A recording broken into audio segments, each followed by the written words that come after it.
আমার কটা প্রশ্ন আছে, উত্তর দে দেখিনি। কি প্রশ্ন? আমরা যদি খাই, খিদা যদি নাই লাগে, তাহলে খাবো কেন? আচ্ছা, স্নান করলে যদি ঠান্ডা লাগে, তাহলে স্নান করবো কেন? আচ্ছা, নিঃশ্বাস ছাড়িয়ে দেওয়ার পরে যদি আবার নিঃশ্বাস নেই, তাহলে নিঃশ্বাস ছাড়বো কেন? আচ্ছা, টাকা যদি কাগজের হয়, তাহলে আমরা টাকা ইনকাম করবো কেন?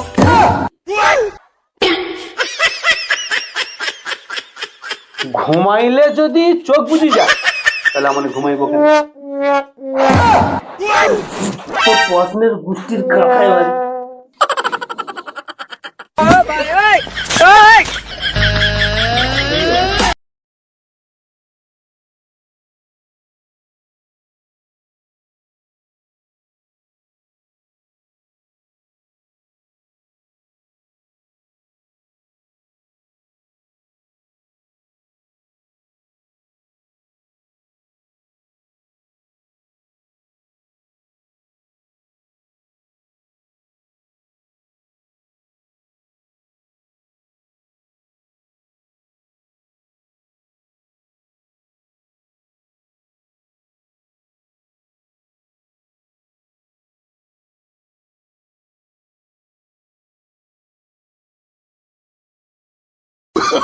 Oh, no, no, no, no.